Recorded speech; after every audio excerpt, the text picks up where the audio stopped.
সুপ্রিয় দর্শক, বন্দর স্টিল লেট এডিশনে আপনাদের স্বাগতম। আপনাদের সঙ্গে আছি আমি জাহিদুর রহমান খান। আজ আলোচনার বিষয় রোহিঙ্গা প্রত্যাবর্তনের কী হবে।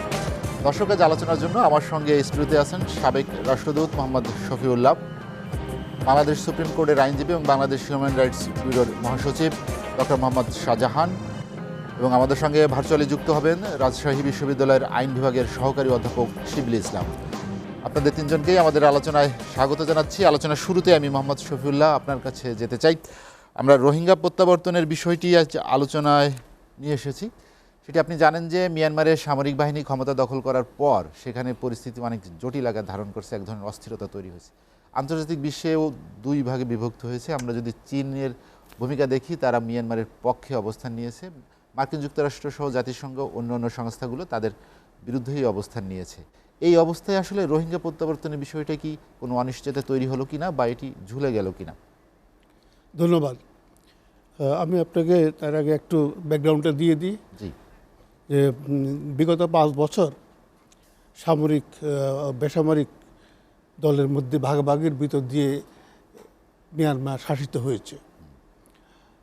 এর কারণ যে 2008 সালে সামরিক বাহিনী একটা শাসনতন্ত্র রচনা করে, সংবিধান রচনা করে। সেই মতেই প্রতিরক্ষা, স্বরাষ্ট্র এবং সীমান্ত মন্ত্রণালয়, এই তিনটি গুরুত্বপূর্ণ মন্ত্রণালয় সামরিক বাহিনীর হাতে থাকবে, ছিল বিগত 5 বছর। এবং সংসদে আপনার 25% সদস্য থাকবে সেনাবাহিনী থেকে। এই ফর্মুলায় আপনার বিগত 5 বছর শাসিত হয়েছে। এবং সিভিলিয়ান সাইডে ছিল আপনার আং সু চি, তার ডেমোক্রেটিক আপনার তার পলিটিক্যাল পার্টি যেটা ন্যাশনাল লিগ ফর ডেমোক্রেসি, তারা এবং সামরিক বাহিনী থেকে হয়েছে। এবং এতে দেখাচ্ছিল যে সিভিল মিলিটারি যে আপনার যে সমঝোতার মধ্যে দিয়ে যে রাষ্ট্র পরিচালিত হয়েছে, সেখানে যেটা বলা ডুয়েল অ্যাডমিনিস্ট্রেশনের ভিতর দিয়ে দেশটা ছিল, এতে কিন্তু অনেক সমস্যার সৃষ্টি হয়েছিল তখন, কারণ দুটো power centre in a one country. তাই এর পরিপ্রেক্ষিতে 2000 আর আপনার যে এতে ইলেকশন হলো 2000 আপনার 2020 সনে 8ই নভেম্বর যে নির্বাচিত হয়, সেই নির্বাচনে আপনার সামরিক বাহিনী আদর্শপুষ্ট যে দল, তারা কন্টেস্ট করেছে ন্যাশনাল লিগ ফর ডেমোক্রেসির সাথে, সুচির দলের সাথে। এই ইলেকশন দেখা গেল যে আপনার প্রাদেশিক এবং কেন্দ্রীয় যে ইলেকশন, সেই নির্বাচন দেখা গেছে যে 1117 সিটের মধ্যে সুচির দল পেয়েছে 920 সিট। এটা ওভারওয়েলমিং মেজরিটি বলা হয়, যেটা পেয়েছে, সেটি আসছে। তখন থেকে কিন্তু সেনাবাহিনীর সাথে সম্পর্কটা একটা অবনতি ঘটে। যে এখন সেনাবাহিনী দেখলো যে এখন তারা তো ওভারওয়েলমিং মেজরিটি নিয়ে আসছে ক্ষমতা, এবং তারা যে সংবিধান রচনা করেছিল এটা কিন্তু এটা রিভিশন হইতে পারে, সংশোধন হয়তো হইতে পারে। সংশোধন হলে কিন্তু আর্মির ক্ষমতার অনেক গুণা কমে যাবে।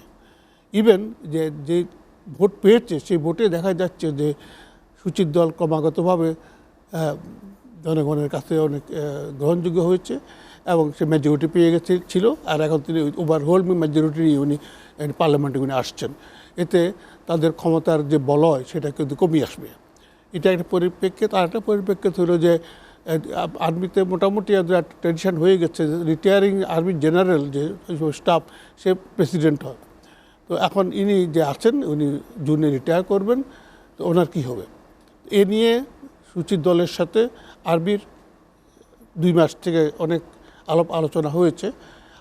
আলোচনার মধ্যে আলোচনার মধ্যে দিয়ে কিন্তু তারা কোনো সমঝোতার মধ্যে পৌঁছতে পারেনি। সে যে 1 ফেব্রুয়ারি সংসদ অধিবেশন বসার কথা, তার সকালবেলায় কিন্তু আর্মি পূর্ণ ক্ষমতা দখল করেছে এবং সুচি এবং তার দলের নেতৃত্বস্থানীয় যারা আছেন সবাইকে তারা অ্যারেস্ট করেছে। এই পরিপ্রেক্ষিতে এখন প্রশ্নটা আসে যে বাংলাদেশের সাথে যা আমাদের রোহিঙ্গা নিয়ে যে সমস্যা, এর কি হবে? এটা তো আজকে আমাদের সবার মনে এই কথাটাই আছে। এই জন্য মিয়ানমারের সম্বন্ধে আমরা আলোচনা করছি, আমাদের বহু রিলেভেন্ট এই বিষয়ের জন্যই বেশি করি। কারণ অন্য দেশে একটা সামরিক বাহিনী ক্ষমতা দিতে পারে, তো এতে বাংলাদেশের তো খুব একটা মাথা ব্যথার কারণ নেই, তো ওদের নিজস্ব ব্যাপার। কিন্তু যেহেতু রোহিঙ্গা ইস্যুটার সাথে আমরা ইনভলভ, সেই জন্যই আমরা মিয়ানমারের সাথে আলাপ করার আমাদের এটা সুযোগ হয়েছে। দেখুন, আপনার রোহিঙ্গা সম্বন্ধে কিন্তু প্রথম থেকে কিন্তু চীন আমাদের সাথে আছে, আমাদের সাথে মানে তার দুই দলের সাথে তারা আছে এটাকে একটা উত্তরণ ঘটাবার জন্য। এবং আপনার মনে আছে আপনাদের নিশ্চয়ই 2017 সনে কিন্তু বাংলাদেশ মিয়ানমার দ্বিপাক্ষিক একটা চুক্তি করে এদেরকে প্রত্যাবর্তন, রোহিঙ্গা প্রত্যাবর্তনের ব্যাপারে, সেখানে চীন পূর্ণভাবে সহায়তা করেছে। এরপরে চীনের প্রধানমন্ত্রী, ফরেন মিনিস্টার এবং বাংলাদেশের ফরেন মিনিস্টার, মিয়ানমার ফরেন মিনিস্টারের ভিতরে 3 দফা মিটিংও হয়। বেজিংয়ে হয়েছে মিটিং, নিউ ইয়র্কে হয়েছে। এটা একটা যদিও অগ্রগতি নাই, কিন্তু তবুও সমস্ত মিটিংটা হচ্ছিল। ইভেন এবছরের আপনার 19 জানুয়ারি বাংলাদেশের পররাষ্ট্র সচিব, মিয়ানমারের পররাষ্ট্র সচিব এবং চায়নার পররাষ্ট্র সচিব সহ 3 জনের মধ্যে একটা ভার্চুয়াল মিটিং হয়।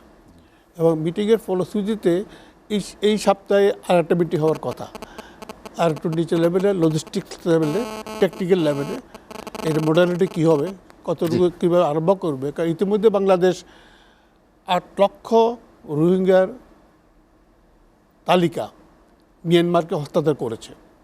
এর মধ্যে মিয়ানমার মাত্র 46,000 রোহিঙ্গার ক্লিয়ারেন্স দিয়েছে। এখন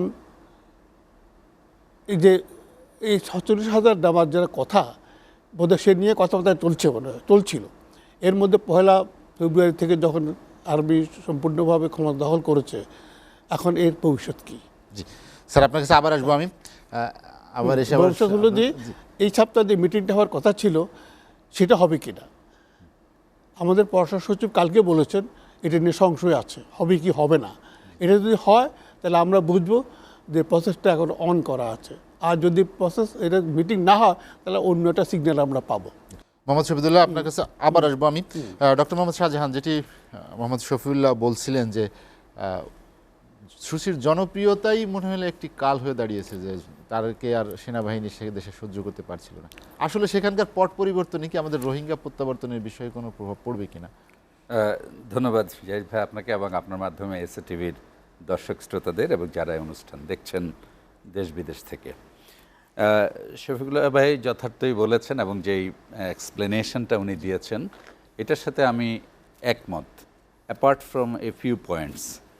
একটা হচ্ছে সুচির জনপ্রিয়তা তার দেশের মধ্যে যতটা আছে, বহির্বিশ্বে সুচির জন্য এই মুহূর্তে সামরিক জান্তা ক্ষমতা গ্রহণ করার ফলে যতখানি সুচির সপক্ষে আন্তর্জাতিক মহল সোচ্চার হওয়ার কথা ছিল, ততখানি কিন্তু আপনি এবার লক্ষ্য করছেন না। এটা নিশ্চয়ই উনিও একমত হবেন। কারণ হচ্ছে যে অং সান সু চি একজন মানবাধিকার কর্মী হিসেবে সমধিক পরিচিত, তিনি নোবেল পেয়েছেন এবং তার যে বহির্বিশ্বে এবং নিজ দেশে যে ইমেজটা ছিল রোহিঙ্গা ইস্যুর মধ্য দিয়ে, সেটা একদম শূন্যের কোটায় চলে এসছে এবং একদম তলানিতে চলে এসছে রেস্ট অফ দ্য ওয়ার্ল্ডের ক্ষেত্রে। তার দেশেও যে খুব একটা বেশি ছিল তা নয়, কিন্তু মানুষ তো মন্দের ভালোটা চুজ করেছে। সামরিক জান্তা, backed political alliance and Suu Kyi, এই দুটোর মধ্যে যদি তারা চিন্তা করে, হয়তো দুটোই তাদের কাছে ভালো নয়, কিন্তু সামরিক জান্তাকে তারা দেখতে চায় না বলে তারা সুচির দলকে সেভাবে ক্ষমতায় এনেছে বা ভোট দিয়েছে।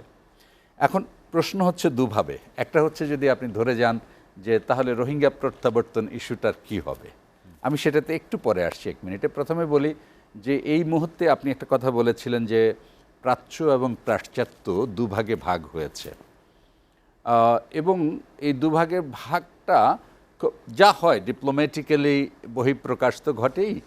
সূচিকে যতটা জোরালোভাবে সমর্থন দেওয়া অথবা সেনাবাহিনীর ক্ষমতা গ্রহণ করাকে খুব জোরালোভাবে প্রতিরোধ, প্রতিবাদ অথবা অন্য সময় যেটা বয়কট বা তাদেরকে বিভিন্ন রকম অন্যান্য বাধাগুলোর মধ্য দিয়ে যেতে হয়, সেটা কিন্তু এবার সেভাবে আসে নাই। জাতিসংঘ মহাসচিব তীব্রভাবে বলেছেন, মার্কিন যুক্তরাষ্ট্র বলেছে, বা পাশ্চাত্যের থেকে সেভাবে আসেনি। আর চায়না তাদের প্রথাগতভাবে they always belongs to whoever in the power. তো তো অলওয়েজ জিপি যেটা সবসময় গভর্নমেন্ট পার্টি, সেটা বোধহয় চায়নারও একটা নীতি এরকম আছে। কিন্তু এই ক্ষেত্রে আমরা পরিবর্তন লক্ষ্য করি ভারতের ক্ষেত্রে। আপনি নিশ্চয়ই মনে আছে, শফিকুল্লাহ ভাইয়েরও মনে আছে যে সূচি যখন বাংলাদেশের এই ব্রুটাল মানে রোহিঙ্গা ব্রুটাল হত্যাকাণ্ডের পরেও একেবারে নির্লজ্জের মতো কথাবার্তা বলে যাচ্ছিলেন এবং এক দ্রুততম সময়ের মধ্যে ভারতের প্রধানমন্ত্রী নরেন্দ্র মোদীজি সেখানে ছুটে গেছেন এবং গিয়েই তাকে বলেছেন যে তিনি এবং তার সরকার তাদের পাশে আছে। এখন তাদের পাশে আসতে বলাতে আমরা তখন আপনার চ্যানেলও বিভিন্ন চ্যানেলে আমরা বলছি যে এটাতে কি মিন করে, যে এই যে রোহিঙ্গা নিধন এবং তাদেরকে বাংলাদেশের দিকে ঠেলে দেওয়া এই প্রক্রিয়ার সাথে আছে নাকি অন্য কিছুর সাথে আছে। সম্ভবত এটা সারা বিশ্বে বা ডিপ্লোম্যাটিক চ্যানেলে ভারতের প্রধানমন্ত্রীর কাছে বার্তাটা খুব সুখকর হয়নি বলে তার তদানীন্তন পররাষ্ট্রমন্ত্রী ভিন্নভাবে আবার এক্সপ্লেনেশন দিয়েছেন। আচ্ছা, এবার আসুন যে এবারের রোহিঙ্গা প্রত্যাবর্তনের বিষয়টি। আসলে যেটা উনি বলেছেন সে অনেক কথাই আমি রিপিট করছি না, যে তারা 920 আসন পেয়েছে। এই 920 আসনটা আমি মনে করি হ্যাড ইট নট বিন সূচি সামওয়ান এলস আদার দেন আর্মি, তারাও হয়তো ওই কাছাকাছি চলে যেত। কারণ মানুষ আর্মিকে ক্ষমতায় আসুক অ্যাটলিস্ট এটা কখনো চায় না। আর্মি দেশের সীমান্ত রক্ষা করবে, দেশের স্বাধীনতা সার্বভৌমত্বকে রক্ষা করবে, এটা আমরা যতটা পছন্দ করি, তারা মিলিটারি প্রশাসন এসে সিভিল ডেমোক্রেসির উপরে চেপে বসবে অথবা সিভিল সোসাইটির উপর চেপে বসবে অথবা গণতন্ত্রের সবক শিখাবে, এটা পৃথিবীর কোনো দেশেই কাম্য হতে পারে না, কোনো সভ্য দেশে না এবং বর্বর দেশেও না, বটে না। এখন তাহলে কি হচ্ছে, আমাদের রোহিঙ্গা ইস্যুটা কী হবে? এখানে আমার একটু ডিফারেন্ট অফ ওপিনিয়ন আছে। আপনি দেখেন ইতোপূর্ব যেটা হয়েছে, এই সেনাবাহিনী ক্ষমতায় থাকাকালীনও বেশ কয়েকবার রোহিঙ্গা প্রত্যাবর্তন হয়েছে। কারণ আজকে বিশ্ব যেভাবে দেখছে সিভিল ব্যুরোক্রেসি অ্যান্ড মিলিটারি ব্যুরোক্রেসিকে, এর মধ্যে পশ্চিমা দেশগুলো মনে হয় মিলিটারি ব্যুরোক্রেসিকে অ্যাপারেন্টলি বেটার চুজ করে। কারণ হচ্ছে দে are always chain of command. বলা হয় যে army marches on it's valley. তো এই চেইন অফ কমান্ডের ফলে হয় কি, সিভিল ব্যুরোক্রেসির মাধ্যমে এবং জনগণকে এক পাল্লায় আনা যতটা না কঠিন, মিলিটারি ব্যুরোক্রেসির মাধ্যমে চেইন অফ কমান্ড এবং কোনো ডিসিশন যদি চাপিয়ে দিতে হয় অথবা জেনারেলের মাথায় গিলে দিতে হয়, অ্যান্ড দ্যাট গোজ টু একদম গ্রাসরুট লেভেল, এটা অনেক বেশি সহজ। সুতরাং সেই কারণে অনেকেই আপাত দৃষ্টিতে এটাকে অপছন্দ করলেও মানে ইনার যে মাইন্ডসেট, তার মধ্যে কিন্তু এই মিলিটারি ব্যুরোক্রেসিটা বা মিলিটারি শাসনটা আসুক, তার স্বার্থে অথবা তার দেশের সাথে বিভিন্ন রকম ইস্যুতে এটাকে কিন্তু একটা প্রত্যক্ষ না হলেও পরোক্ষ এবং নীরব ইন্ধন অথবা নীরব সমর্থন দিয়ে যায়। কথাটা কিন্তু শুনতে যদিও রূঢ় মনে হচ্ছে, অবাস্তব মনে হচ্ছে, বাট শফিকুল্লাহ ভাই এটা কিন্তু এক ধরনের রিয়ালিটি আমরা অনেক দিন ধরে লক্ষ্য করছি। তো আমি শেষ করি যে কথাটা বলে, সেটা হচ্ছে আপনি যেই মূল প্রসঙ্গে আসলেন যে এখন প্রসঙ্গ রোহিঙ্গা প্রত্যাবর্তনটা কী হবে, আমি সেটাই বলছিলাম যে রোহিঙ্গা প্রত্যাবর্তনটা অ্যাপারেন্টলি আমরা সাবেক পররাষ্ট্র সচিব দুজনের বক্তব্য দেখেছি, এক্সিস্টিং দেখেছি, অনেকেরই দেখেছি। ভাইও যেটা বললেন এটা স্বাভাবিক যে একটা সিভিল গভর্নমেন্টের কাছে যতটা প্রত্যাশিত থাকে ততটা হয়তো মিলিটারি গভর্নমেন্টের কাছে থাকে না। কিন্তু আমাদেরকে মনে রাখতে হবে সূচি কিন্তু she was output of military government, she was a spokesman of military government এবং সে যা কিছু বলেছে মিলিটারিদের শেখানো কথা বলেছে। এখন সে না ঘরকা না ঘাটকা, আন্তর্জাতিক কমিউনিটির কাছে তার কোনো মূল্যায়ন নাই, তার নোবেল কেড়ে নেওয়া হয়েছে, নিজের দেশেও এখন তার অবস্থান নাই। আর্মিদের পছন্দ করুক আর না করুক, জনগণকে আর্টিফিশিয়াল হলো রাস্তায় নামিয়ে দেওয়া হয়েছে, তার পক্ষে একটা মানুষের রাস্তায় দাঁড়ানোর মতো কোনো সুযোগ নেই অথবা অবস্থান নেই। সুতরাং রোহিঙ্গা প্রত্যাবর্তন বিষয়টি আমি মনে করি যে বাংলাদেশ যদি ডিপ্লোম্যাটিক্যালি ভালোভাবে হ্যান্ডেল করতে পারে এবং ইন্টারন্যাশনাল কমিউনিটিকে দিয়ে চাপটা যদি ভালোভাবে দিতে পারে, আমি বিশ্বাস করি সম্ভব। মোহাম্মদ শাহজাহান, আপনার কাছে আবার আসবো আমি। শিবলি ইসলাম, আপনি শুনতে পাচ্ছেন? জি, আমি শুনতে পাচ্ছি। জি, যেটি মোহাম্মদ শাহজাহান বললেন যে সূচির অবস্থা এমন হয়েছে যে আন্তর্জাতিক সম্প্রদায়ের কাছেও তার গ্রহণযোগ্যতা অনেকটা হারিয়েছে এবং সেনাবাহিনী এই মুহূর্তেও কি কাজে লাগালো যে তাকে রোহিঙ্গা ইস্যুতে অনেকটা বেকায়দায় ফেলে। আর সামরিক শাসন জারির বিষয়ে আন্তর্জাতিক সম্প্রদায় অনেক সময় দ্বিধাবিভক্ত, যেটি মোহাম্মদ শাহজাহানের বক্তব্য উল্লেখ করেছেন তিনি, যে সেখানে আসলে চাপ প্রয়োগের ক্ষেত্রে কি কেউ বলছেন তাদের অভ্যন্তরীণ বিষয়, কেউ বলছেন না এটি অনেকটা নিয়ম নীতির লঙ্ঘন, আসলে আন্তর্জাতিক আইন কি বলে সেটা? জি, ধন্যবাদ। ধন্যবাদ আপনাকে। আমি প্রথমে যেটি বলতে চাই সেটি হচ্ছে যে আমাদেরকে এই সংবিধানের পটভূমিটা দেখতে হবে। যেটি আমাদের অ্যাম্বাসেডর বলছিলেন, সেটি হচ্ছে যে এই সংবিধানে সেনাবাহিনীকে একটি নিরঙ্কুশ ক্ষমতা দেয়া হয়েছে। এই মায়ানমারের ২০০৮ সালের যে সংবিধান, সেই সংবিধানে। সেই সংবিধানে প্রায় ২৫% সিট, যে দ্বিকক্ষ বিশিষ্ট যে আইনসভা মায়ানমারের, সেই দ্বিকক্ষ বিশিষ্ট আইনসভায় ২৫% সিট আ মিলিটারিরা কন্ট্রোল করে। বা মিলিটারিরা প্রতিনিধিত্ব করে বা সামরিক বাহিনী প্রতিনিধিত্ব করে।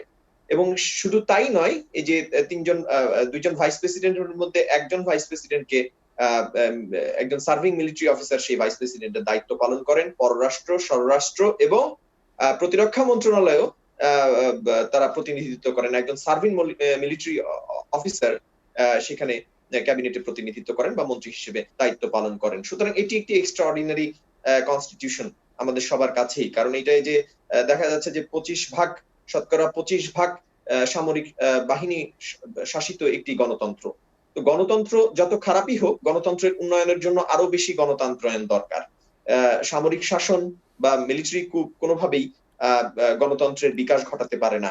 এখানে সামরিক বাহিনী যেটি দাবি করছে যে তারা ভোট রিগিং এর কারণে ভোট কারচুপির যথেষ্ট অভিযোগ তাদের কাছে রয়েছে, যথেষ্ট প্রমাণ তাদের কাছে রয়েছে এবং এই প্রমাণের উপর ভিত্তি করেই নাকি তারা তাদের দাবিতে তারা ঠিক যেদিন সংসদ বসতে যাচ্ছে তার আগের রাতে এই এনএলডি যেটি নিরঙ্কুশ বিজয় পেয়েছে, প্রায় ৮৩% ভোট তারা পেয়েছে এবং তাদের যে সামরিক বাহিনীর যে party union solitary development party, এটার কিন্তু একটা একেবারে ভরাডুবি হয়েছে। এখন এখানে আপনাকে দেখতে হবে এই সংবিধান সংশোধনের প্রক্রিয়াটাও এই মার্শাল লর জারির পিছনে অনেকটা মানে দায়ী। এই সংবিধান সংশোধনের প্রক্রিয়াটাতে যেটা বলা আছে যে ৭৫% রিপ্রেজেন্টেটিভকে বা এমপি কে এই সংবিধান সংশোধনের পক্ষে মতামত দিতে হবে সংসদে এবং কিছু কিছু জায়গায় সংশোধনের ক্ষেত্রে বলা হয়েছে যে শতকরা ৫০% জনগণকে গণভোটের মাধ্যমে রায় দিতে হবে এই সংবিধান সংশোধনের জন্য এবং সেটা একেবারে উপরে এবং সেটা শুধু ভোটিং জনগণ না, মোট ভোটারের সংখ্যার। সুতরাং যারা ভোট দিতে গিয়েছে তাদের সংখ্যার নাম, যত ভোটার সংখ্যা রয়েছে মিয়ানমারের সকল ভোটার সংখ্যার ৫০%-এর অধিক ভোটের মাধ্যমে এই সংবিধান সংশোধিত হবে। এখন দেখেন একটা থ্রেট কিন্তু এখান থেকে উদয় হয়েছে, সেটা হচ্ছে যে এই যে সূচি ২০০০ এই দশকটিতে উনি কিন্তু গণতন্ত্রের দিকে এগিয়ে যাচ্ছিলেন। তবে আমার সিনিয়র বিজ্ঞ আইনজীবী অ্যাডভোকেট শাহজাহান যথার্থই বলছিলেন যে সূচি কিন্তু এই যে যখন রোহিঙ্গাদের গণহত্যা চলছিল, এই জেনারেল মায়ানমারের সেনাবাহিনী যখন রোহিঙ্গাদের নির্বিচারে গণহত্যা চালাচ্ছিল, ঠিক তখনও তিনি কিন্তু তার বিরুদ্ধে কোনো প্রতিবাদ জানাননি। হয়তো উনি ওয়েট করছিলেন যে এবং এতে তিনি আন্তর্জাতিকভাবে নানাভাবে নিন্দিতও হয়েছেন। এবং শুধু তাই নয়, এই ইন্টারন্যাশনাল কোর্ট অফ জাস্টিসে জাম্বিয়া যখন একটি মামলা করেছে, সেই মামলাতে এই যারা আজকে কু করেছে, তাকে ক্ষমতা থেকে উৎখাত করেছে, তাকে ক্ষমতায় নিতে দেয়নি, তাদেরকে ডিফেন্ড করার জন্য তিনি ইন্টারন্যাশনাল কোর্ট অফ জাস্টিসে গিয়েছেন এবং সেখানে বলেছেন যে এইটা ভ্রান্ত ধারণা, সেখানে কোনো গণহত্যা হয়নি। তো এত কিছুর পরেও সেই সেনাবাহিনী কিন্তু তাকে ক্ষমতায় থাকতে দেয়নি, কারণ তাদের একটা ভয় দেখা দিয়েছে, ইনস্টিটিউশনাল একটা ভয় দেখা দিয়েছে যে সেখানে সেনাবাহিনীর কর্তৃত্ব হ্রাস পাচ্ছে। আবার আরেকটি পার্সোনাল ভয়ও মিয়ানমারের সেনাপ্রধানের রয়েছে, সেটা হচ্ছে যে তার বয়স ৬৫ হচ্ছে, এই সামারি তার রিটায়ারমেন্টে যাওয়ার কথা। তবে যদিও এই সেনাপ্রধানের রিটায়ারমেন্টের কোনো কিছুই সূচির হাতে নেই বা রাষ্ট্রপতির, সেনাবাহিনী যদি চায় ১০ বছর পর্যন্ত তাকে সামরিক বাহিনীর প্রধান হিসেবে রাখতে পারে, কিন্তু তারপরেও দেখেন ইন্টারন্যাশনাল কমিউনিটিতে, ইন্টারন্যাশনাল আন্তর্জাতিক আদালত ব্যবস্থায় কিন্তু আমরা জানি যে আল বশির যে সাউথ সুদানের গণহত্যার যিনি করেছিলেন, আইসিসি তার ব্যাপারে তদন্ত করছে, তাকে বিচারের সম্মুখীন করা হচ্ছে। শুধু তাই না, এই যে একটা ভয় রোহিঙ্গাদের গণহত্যার কারণে, রোহিঙ্গাদের রক্ত তার হাতে থাকবার কারণে, তার এই যে আন্তর্জাতিক কমিউনিটিতে তার বিরুদ্ধে বিচার হবে, যেহেতু আইসিজে কিন্তু একটা সিভিল বডি, কিন্তু তারপরে আইসিজে এই মামলাটি নিয়েছে। দুঃখজনক হলেও আমাদের আর্টিকেল জেনোসাইড স্ট্যাটিউট যেটা আমাদের রয়েছে, গণহত্যা নিরোধক যে সংবিধি, আন্তর্জাতিক সংবিধি, সেখানে দুঃখজনকভাবে আর্টিকেল 6 এবং আর্টিকেল 8 দুইটাই মায়ানমারও রিজার্ভ রেখেছে, আমরাও রিজার্ভ রেখেছি। যার কারণে কোনো গণহত্যার জন্য ইন্টারন্যাশনাল ট্রাইব্যুনালে যাওয়ার সুযোগ আমাদেরও নেই, মায়ানমারেরও নেই। আবার ওই আর্টিকেল 8-এও এই ধরনের একটা প্রবলেম রয়েছে যে আমরাও কোনো ধরনের গণহত্যার কারণে ইন্টারন্যাশনাল কমিউনিটির কে আমরা নক করতে পারবো না, বা সিকিউরিটি কাউন্সিল। তো এই যে একটা অচল অবস্থা বাংলাদেশেরও রয়েছে, মায়ানমারেরও রয়েছে এই রিজার্ভটা করার কারণে। তবে মায়ানমারের কি ভুল হয়েছে, তারা আর্টিকেল 9 রিজার্ভ করে নাই। আর্টিকেল 9 রিজার্ভ না করার কারণে গাম্বিয়া একটা মামলা করতে পেরেছে আইসিজে-তে। এখন আইসিজে তো একটা সিভিল নেচারের একটা কোর্ট, তাই না? সেখানে তো আসলে আমাদের তো যাবার কথা ছিল ইন্টারন্যাশনাল ক্রিমিনাল কোর্টে। এখন সেই আইসিসি স্ট্যাটিউট আবার মায়ানমারও সাইন বা রাটিফাই করেনি, বা আমরাও সাইন বা রাটিফাই করিনি, যার কারণে সেখানে তো আমাদের পথ রুদ্ধ। জি, আমরা একটা বিরতি নেই, বিরতির পর আবার আসবো। দর্শক, বন্দর স্টিল লেট এডিশনে নিচ্ছে একটা বিরতি, ফিরবো শীঘ্রই, সঙ্গেই থাকুন।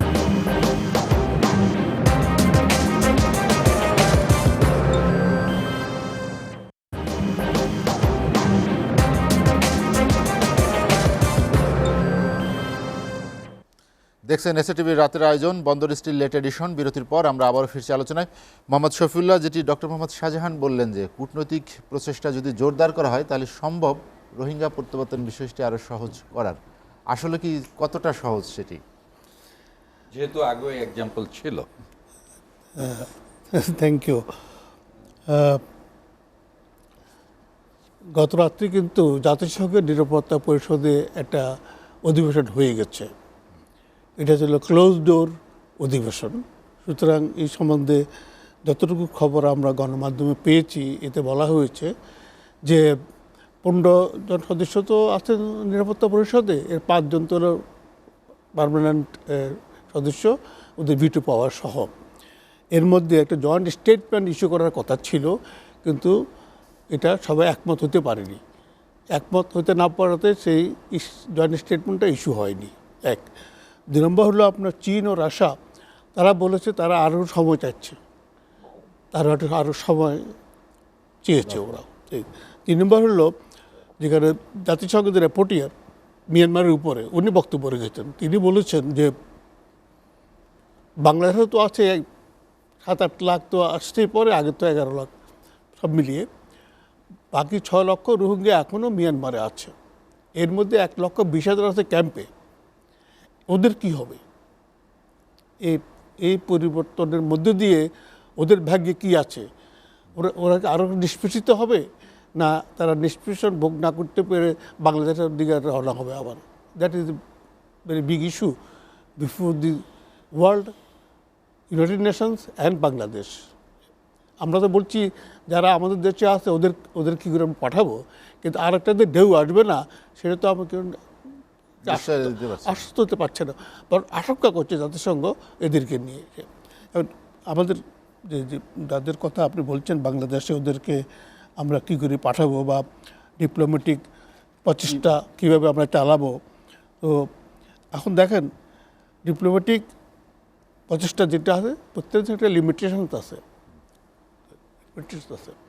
সেটা আমরা তো এক পার্টি না, এখানে 2-3 পার্টি আছে। বাংলাদেশ এক পার্টি, মিয়ানমার একটা পার্টি, রোহিঙ্গা একটা পার্টি, চীন চীনকে আমরা বলি যেটা ডিপ্লোম্যাটিক ল্যাঙ্গুয়েজে আপনার যে তারা করছে, যাকে বলে ফেসিলিটেটর, সহায়তা করছে 2 পক্ষকে রোহিঙ্গার প্রত্যাবর্তনের ব্যাপারে। সেই ইন্টারলোকিউটর আমরা বলি ওদেরকে। তো ওরা মানে ভালো এরা 2 পক্ষকে এনকারেজ করা, 2 পক্ষকে সাহায্য করা, সহযোগিতা করা, যেন এটা স্মুথলি রিপার্টিশনটা যেন হয়। সেখানে আরও একটা পক্ষ আছে যেটা রোহিঙ্গা, আমরা ওদের কথা ভুলে যাচ্ছি। এই সেনাবাহিনীর অত্যাচারেই কিন্তু গণহত্যার মুখোমুখি হয়ে তারা বাংলাদেশে আশ্রয় নিয়েছে। সেই সেনাবাহিনী এখন সম্পূর্ণভাবে ওই দেশের ক্ষমতা দখল করেছে। এই সেনাবাহিনী ওদেরকে নেবে কিনা। দ্বিতীয় হলো, এখানে সেনাবাহিনী এবং সূচি রোহিঙ্গার ব্যাপারে একমত, কারণ ওই দেশের জনগণের ভিতরে এমন একটা হেট্রেড সৃষ্টি করা হয়েছে রোহিঙ্গাদের সম্বন্ধে গত 1962 সন থেকে, যখন আর্মি ক্ষমতায় আসে 1962 সালে। আজ কত বছর? আজকে তো 60 বছর মতো হয়ে গেল, বোধহয় বেশি। 59 বছর। হ্যাঁ, এই এত বছর পর্যন্ত সব পক্ষই রোহিঙ্গা কেউ চায় না। রোহিঙ্গাকে তারা রোহিঙ্গা সম্বন্ধে অপপ্রচার এমন হয়েছে ওই দেশে, কেউ রোহিঙ্গাকে টলারেট করতে পারে না, দেখতে পারে না, নিতে চায় না। সুতরাং সেখানে সূচি বলেন ব্যক্তিগতভাবে, এবং আপনি সেনাবাহিনী বলেন, রোহিঙ্গার ব্যাপারে তার সবাই একমত। সূচিকে কিন্তু নোবেল প্রাইজ দেওয়া হয়েছে উনি ক্ষমতা আসার আগে, এটা বুঝতে হবে আমাদের। ক্ষমতা আসার পর নয়, ক্ষমতা আসার আগে মানুষের একরকম চেহারা থাকে, আর ক্ষমতা আসলে অন্যরকম চেহারা হয়ে যায়। কারণ এই জন্য হয়ে যায়, তখন ক্ষমতা আসলে কি বাস্তবতার মুখোমুখি হইতে হয় মানুষকে। অপোজিশন হিসাবে অনেক কথা বলা চলে, ক্ষমতা আসলে কিন্তু সেটা ডেলিভারি করতে পারে না। আমি আজ রিটায়ারমেন্টে আছি, আমি আমার কথা বলতে পারি। আমি যখন চাকরিতে ছিলাম আমি তখন এত কথা বলতে পারতাম না। সুতরাং এখানে সূচি যে একটা ফেস আমরা দেখেছেন, নোবেল প্রাইজ পেয়েছে কিন্তু ক্ষমতা আসার আগে। এনিওয়ে, রোহিঙ্গার ব্যাপারে তারা কিন্তু একমত। রোহিঙ্গাকে তারা কেউ চায় না, ওদের এমন হেট্রেড সৃষ্টি করা হয়েছে জনগণের মধ্যে, উগ্রগোষ্ঠী সৃষ্টি করা হয়েছে, তারা রোহিঙ্গাকে তাদের দেশে ফেরত দিতে চাইবে না। এই পরিপ্রেক্ষিতে বাংলাদেশের পক্ষে যেটা করে আসছে, বাংলাদেশ পররাষ্ট্র মন্ত্রণালয় বা আমার সর্বোচ্চ পর্যায়ে মাননীয় প্রধানমন্ত্রী চীন গেছেন, চীনের প্রেসিডেন্টের সাথে মিটিং করেছেন। চীনের বাংলাদেশে অনেক সবচেয়ে বড় বিনিয়োগ বাংলাদেশে হলো চীনের বিনিয়োগ। এর মধ্যেও কিন্তু বাংলাদেশ বারবার যেখানে সম্ভব সবখানে বাংলাদেশ গেছে, কিন্তু হ্যাঁ লিমিট আসছে সব কিছুর। কিন্তু এখানে আমরা চাইলে তো হবে না। এখন যে সরকার আসছে, মানে সামরিক সরকার, তাদের প্রায়োরিটি কী? তাদের প্রায়োরিটি রোহিঙ্গা নয়, তাদের internal stabilisation of the situation. তারা যাদের ক্ষমতা দখল করেছে এটা তো হজম করতে হবে। কারণ 83% ভোট নিয়ে যে আসছে ক্ষমতায় সূচি, তার দলবল তো দেশেই আছে। তাদের আন্দোলন কোন দিকে যায়, কোন দিকে রূপ নেয়, তাদের এটা বড় হেডেক। দ্বিতীয় হেডেক হলো ওদের মার্কিন প্রশাসন আজ নতুন প্রেসিডেন্ট হয়েছে, তারা কোন দিকে মুভ করে। সুতরাং আন্তর্জাতিক বিশ্বে তাদের পজিশনটা কী, আমেরিকান এবং তার অ্যালায়েডদের এটা কী, এটা তাদের ওয়াচ করতে হবে, এটাকে নিউট্রালাইজ করতে হবে। ইন্টারনালি তেমনি তারা নিউট্রালাইজ করার চেষ্টা করবে ইনহারেন্ট যে ভিতরে কোন দেশের কোনো আন্দোলন হবে কি না। এই আর 1 বছর জন্য জরুরি অবস্থা ঘোষণা করেছে, 1 বছর পরে ইলেকশন হবে বলেছে। সুতরাং তাদের কাছে এইসব প্রায়োরিটি, মিয়ানমারের কাছে এগুলো কোনো প্রায়োরিটি নয় এখন এই মুহূর্তে রোহিঙ্গা প্রত্যাবর্তন। মোহাম্মদ শফিউল্লাহ, আপনার কাছে আবার আসবো আমি। শিবলি ইসলাম, আপনি কি শুনতে পাচ্ছেন আমাকে? জি, শুনতে পাচ্ছি। যেটি আপনি উল্লেখ করেছেন যে আন্তর্জাতিক আদালতে এই মিয়ানমারের যিনি সেনাপ্রধান আছেন বা কর্মকর্তা, তাদের বিরুদ্ধে তো একটি অভিযোগ আছে এবং সেটিতে বিচারাধীন। তারাই আবার মিয়ানমারের ক্ষমতা দখল করলো। তাহলে বিষয়টি কি বেশ বৈপরীত্য না? এবং রোহিঙ্গা প্রত্যাবর্তনেরটাও তো অনেক শঙ্কা জাগায়।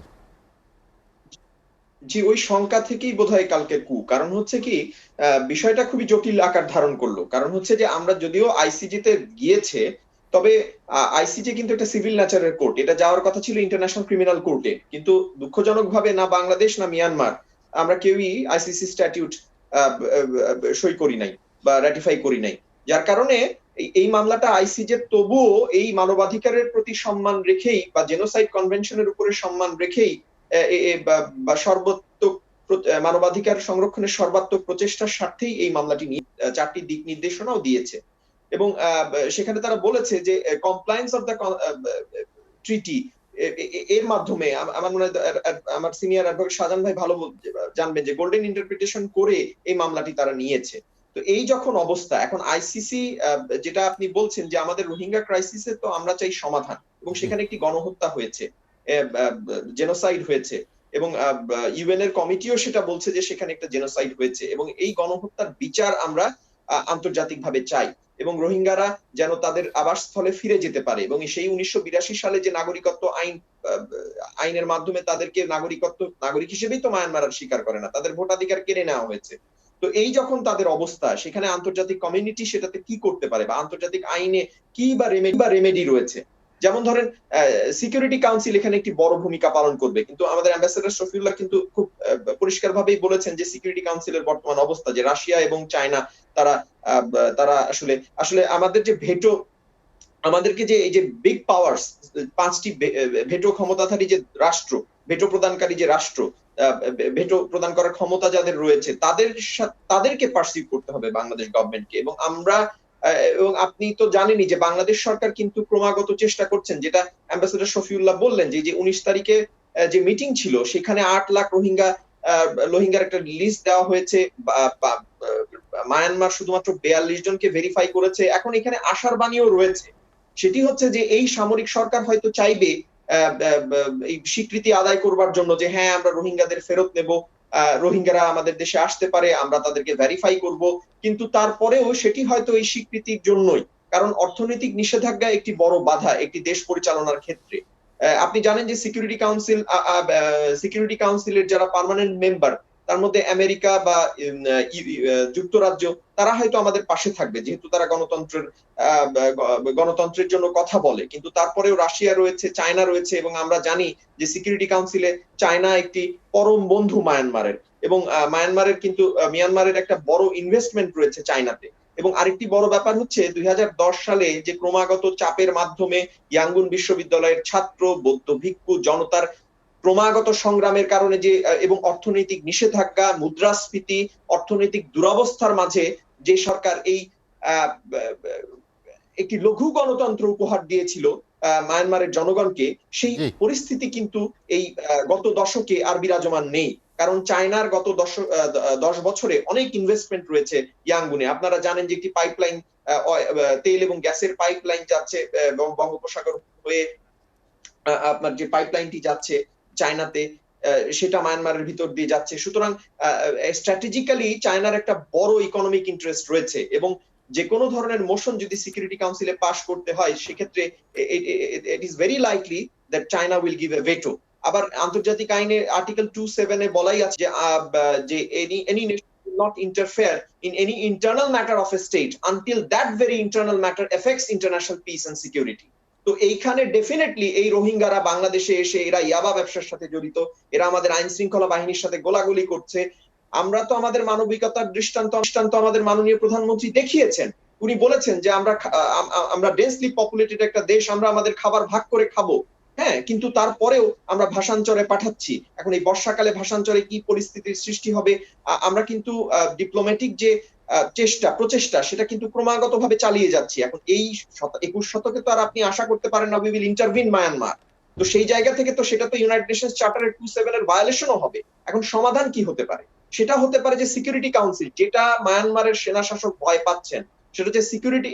এখন আইসিসি, ইন্টারন্যাশনাল ক্রিমিনাল কোর্ট, কখন এই গণহত্যার জন্য তদন্ত করবে? দুইটা পন্থা রয়েছে আইসিসি স্ট্যাটিউটে। একটা হচ্ছে security council will tell them to investigate যে সেখানে গণহত্যা হয়েছে কিনা, যেটা অনেকাংশেই প্রমাণিত, কারণ ইউএন ফ্যাক্ট ফাইন্ডিং কমিটির রিপোর্ট এটা পরিষ্কার যে সেখানে গণহত্যা হয়েছে।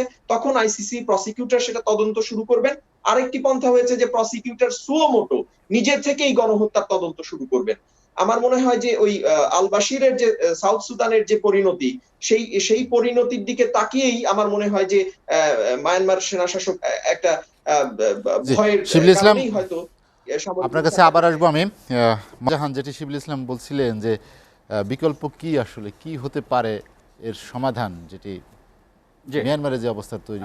ধন্যবাদ। আমি শিবুল ইসলামের বক্তব্যটাকে একটু যোগ করি। তিনি আরেকটি জিনিস উল্লেখ করেছেন, যেখানে চীনের একটি বড় অর্থনৈতিক আগ্রহ আছে বা অর্থনৈতিক একটি স্বার্থ আছে, ইকোনমিক ইন্টারেস্ট আছে সেখানে। Is very much correct. এবং আমি তার সাথে শুধু এইটুক মানে এই পয়েন্টে যোগ করতে চাই যে চীনের অবস্থার কোনো পরিবর্তন, সেটা সামরিক জান্তা হোক, সিভিল ব্যুরোক্রেসি হোক, মিলিটারি ব্যুরোক্রেসি হোক, সিভিল গভর্নমেন্ট হোক, মিলিটারি গভর্নমেন্ট হোক, চীন সরকারের মায়ানমারকে সমর্থনের ব্যাপারে তার অবস্থানের কোনো পরিবর্তন হবে না, এবং এটা কখন হয়নি। কারণ শিবলি ইসলাম যে কথাটা বলেছেন, শফিউল্লাহ ভাই যে কথাটা বলেছেন, যে তাদের মায়ানমারের সাথে যে বন্ধুত্ব এবং যে বিজনেস, যেই জায়গাগুলো আমাদের রোহিঙ্গাদের বসতি হিসেবে ট্রিটেড ছিল, এই জায়গাগুলো কিন্তু এখন চায়না তাদের ব্যবসায়িক বিভিন্ন জোনের জন্য অলরেডি মায়ানমার তাদেরকে অফার করেছে, বা চায়না সেখানে র্যাকি করছে এবং সেখানে হচ্ছে।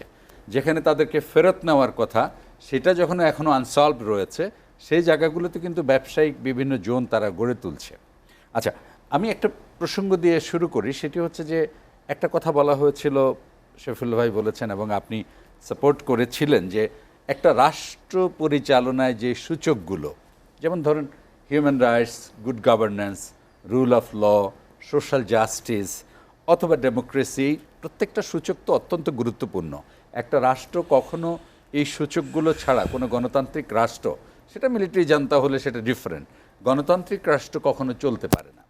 এই সূচকগুলো আপনি এখন মিলিটারি জান্তাই বলেন, সিভিল গভর্নমেন্টই বলেন, যেই যখন ক্ষমতায় থাকে, সেটা বাংলাদেশ নয়, তৃতীয় বিশ্ব নয়, সারা বিশ্বে হাতে গোনা এক্সেপশনাল কিছু দেশ ছাড়া, আমরা আমেরিকা এবার পরিবর্তনের যে লক্ষণটা, ধাঁচটা দেখেছি, তাদের যে চমৎকারভাবে আপহোল্ড করার মনোভাবটা দেখেছি, even being one Trump was in পাওয়ার, তার সব কিছুকে উপেক্ষা করে, এটা কিছু এক্সেপশন ছাড়া আপনি এই সূচকগুলোকে কখনো যারা ক্ষমতায় থাকে তারা শ্রদ্ধার চোখে দেখে না, আর যারা বিরোধী দলে থাকে তাদের কাছে এগুলো খুব রক্ষা কবচ হয়ে যায়।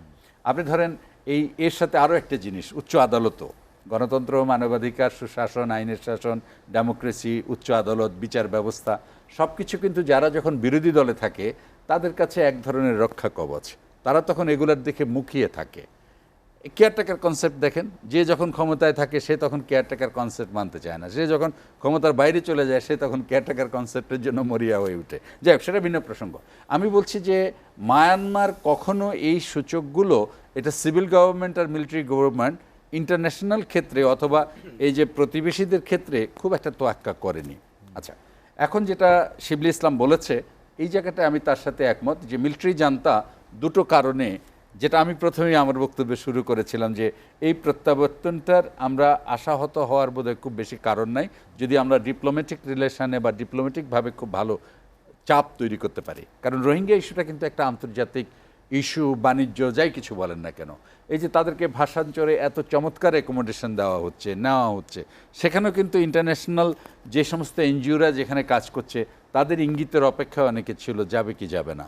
তারা এখানে বড় সমাবেশ করেছে, তারা এখান থেকে গিয়ে ট্রাম্পের সাথে দেখা করেছে, মানে কিভাবে গিয়েছে, মানে সেখানে তারা বড় সমাবেশ করেছে, সেগুলো কিভাবে করেছে, যাই হোক সেগুলো ভিন্ন প্রসঙ্গ। সে একটা কথা বলছিল যে তারা এখানে ইয়াবা ব্যবসা করে, এটা করে, সেটা করে। আসলে আমি এই বিষয়গুলোতে একটু বলি যে যখন ক্রাইসিসে থাকে তারা কিন্তু এখন একটা বড় ধরনের ক্রাইসিসে আছে, সেখানে মানবিক মূল্যবোধ, মানবিক দায়বদ্ধতা, শিষ্টাচার, নম্রতা, এই অনেক জিনিস কিন্তু আমরা তাদের কাছ থেকে প্রপারলি অ্যাড্রেস করতে পারবো না, এবং এটা সম্ভব না।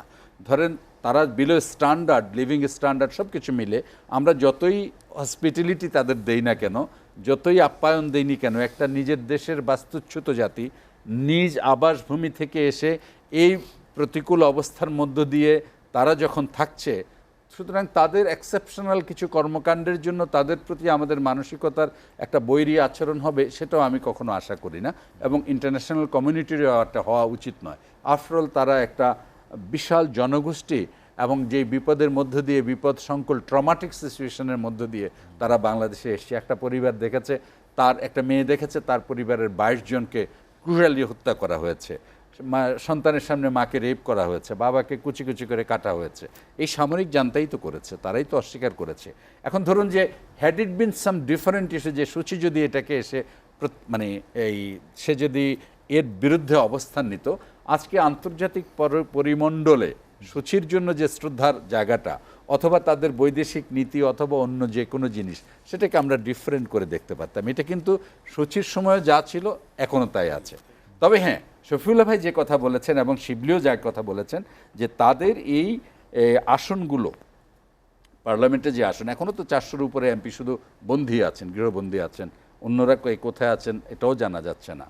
তো তাদের আসল কথা হচ্ছে ক্ষমতার ভাগাভাগি, 25% যে মিলিটারি সেখানে থাকবে, পার্লামেন্টের অবস্থানে যে সংশোধনীতে তারা আনতে পারে, কারণ একটা মেজরিটি চলে এসছে, এগুলা নিয়ে হয়তো আগামী দিনের মিয়ানমারের সামরিক জান্তা, যে পাকিস্তানের মতোই অনেকটা যদি বলা চলে, যে সেখানেও সবসময় সেনা নিয়ন্ত্রিত যেই গভর্নমেন্টই আসুক না কেন, তারা যতক্ষণ পছন্দ করে ততক্ষণ টিকে রাখে। যখনই সে দেখে যে এর বাইরে এসে একটু কিছু ভালো বা অন্য কিছু করতে চায়, তাদের ইচ্ছার উপর অনেক কিছু নির্ভর করছে।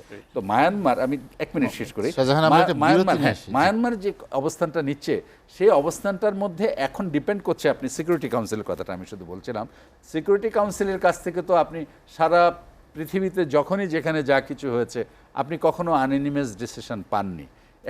একটা প্যাটার্নটাই এরকম, এখানে কোনো আনএনিমাস ডিসিশন আসবে না। একটা ভেটো ক্ষমতা যদি এমন হতো 3-2 মেজরিটি, তাহলে হয়তো ধরে নেওয়া হতো, কিন্তু একটা সিঙ্গেল ভেটো ক্ষমতাও যদি হয় সেটা কিন্তু হবে না। সিঙ্গেল তো সবসময় কেউ না কেউ এটা করবেই। আজকে যদি শুধু চায়না করতো, বাকি rest of the veto super পাওয়ারগুলো তারা এক হয়ে যেত, তাহলে এটা মেজরিটি হিসেবে ট্রিটেড হতো, কিন্তু এখানে মেজরিটি হিসেবে কখনো ট্রিট হয় না। সুতরাং আমরা সেই পরিষদ থেকে কোনো ভালো কিছু বা কোনো চাপ আসবে অথবা কোনো অচলাবস্থার কারণে মিলিটারি জান্তা হচ্ছে, এই মিলিটারি জান্তার প্রতি এর আগেও কিন্তু অনেকবার অবরোধ ছিল। They didn't care, they didn't bother. সুতরাং এখন বদার তারা করবে না। তবে হ্যাঁ, যেটা শিবলি ইসলাম আমার ছোট ভাই বলেছে, রাজশাহী বিশ্ববিদ্যালয়ের শিক্ষক, যে তারা হয়তো এটা করতে পারে যে তাদের অবস্থানগত যে ইন্টারন্যাশনাল কমিউনিটির কাছে যে তার অবস্থানের পরিবর্তন অথবা তার বিচারের আওতায় আনায় সহানুভূতির জায়গাটাকে আরেকটু স্ট্রেনথেন করার জন্য এই ইস্যুটাতে পূর্ববর্তী গভর্নমেন্টের উপর দায় চাপিয়ে মিলিটারি জান্তা একটা ইনোসেন্ট ভাব নিয়ে যদি এই রোহিঙ্গাদের প্রত্যাবর্তনে একটা ভালো ভূমিকা রাখে, এটা তাদের জন্য ভালো হবে, আমাদের জন্য ভালো হবে, এবং ইন্টারন্যাশনাল কমিউনিটিও ভালো চোখেই দেখবে। ডক্টর মোহাম্মদ শাহজাহান, আমরা আর একটা বিরতি নিব। দর্শক, বন্দর স্টিল লেট এডিশনে নিচ্ছি আর একটা বিরতি, ফিরবো শীঘ্রই, সঙ্গেই থাকুন।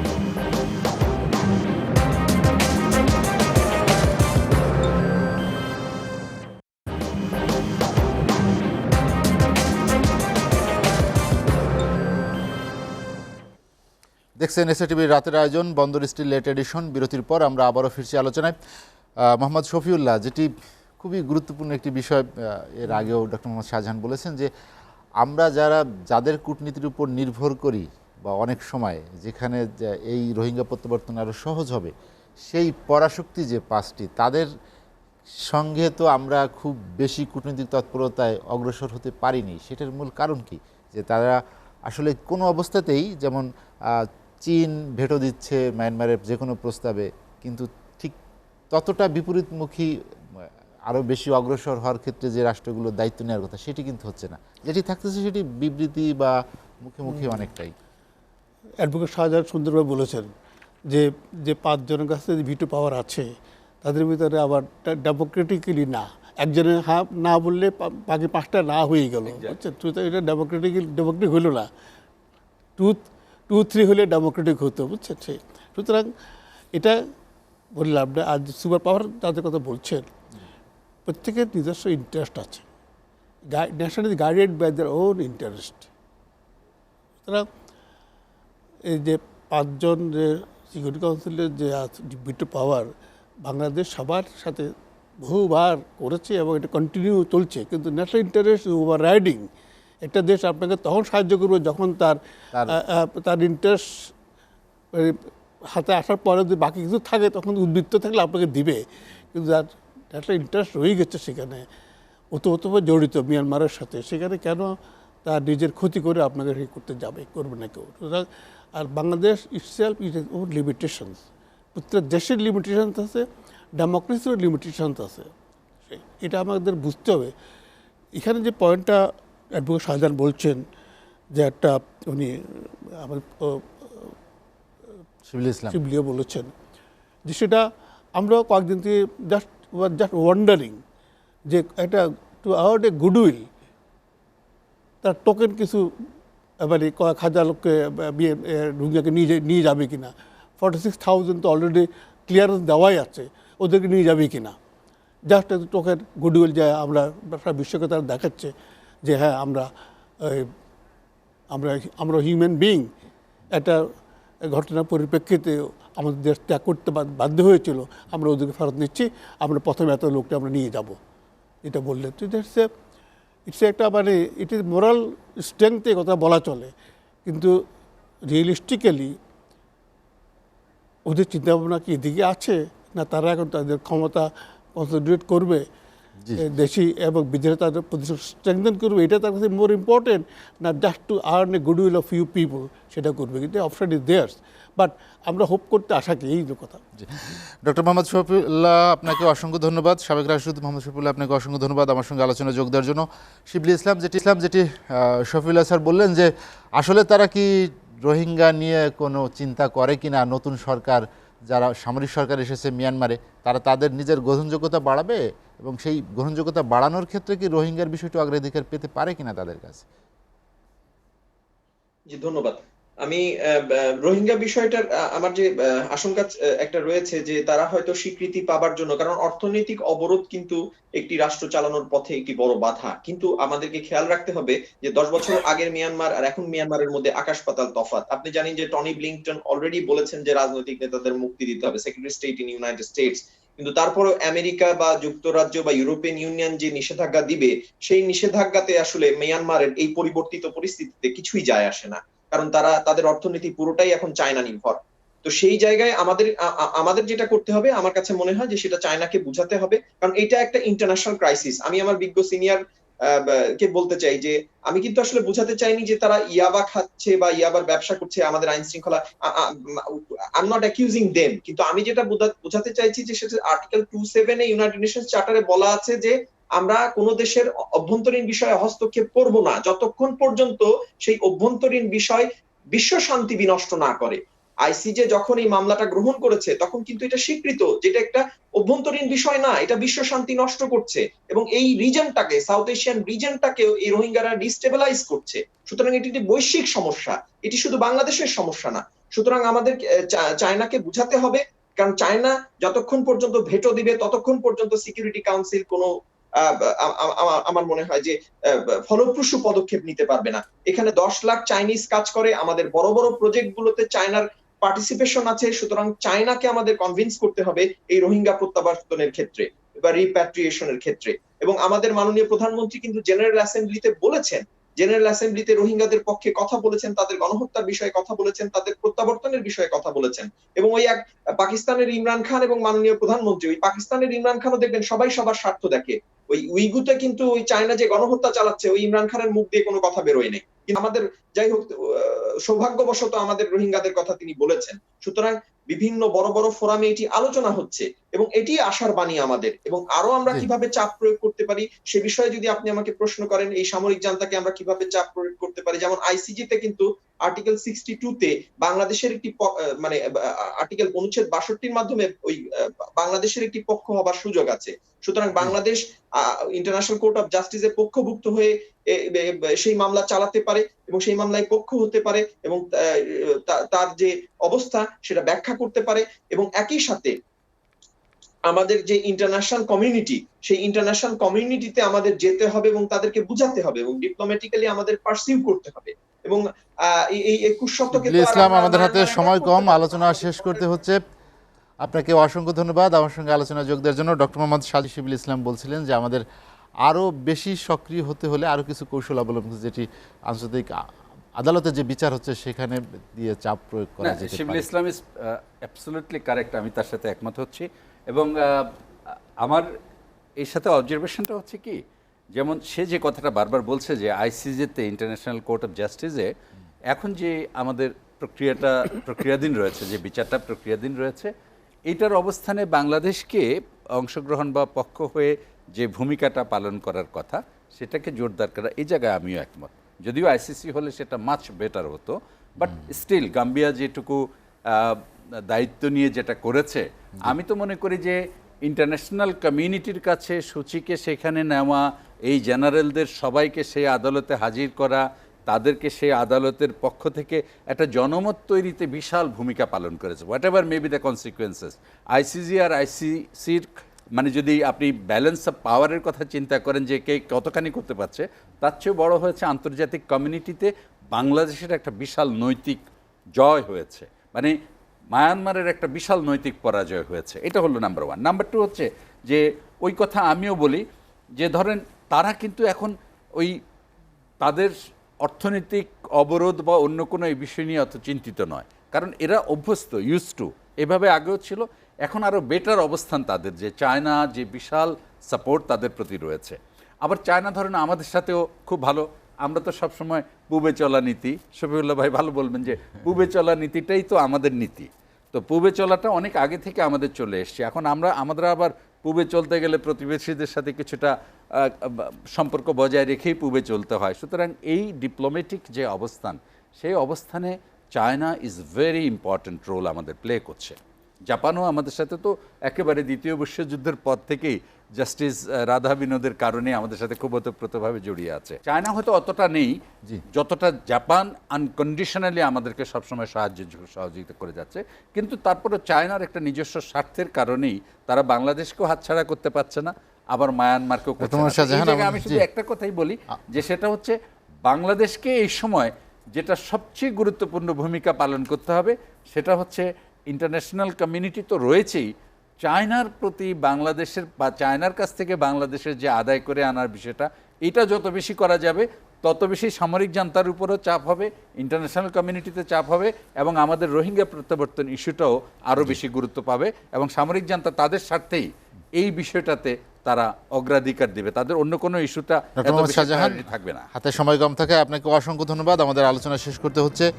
মোহাম্মদ শফিউল্লাহ, শিবলি ইসলাম, আপনাদেরকেও অসংখ্য ধন্যবাদ। দর্শক জানিয়ে রাখি, বন্দর স্টিল লেট এডিশন পুনঃপ্রচার হয় সকাল ৮টায়। আজ এ পর্যন্তই। ভালো থাকুন, সুস্থ থাকুন, এসএ টিভির সঙ্গেই থাকুন।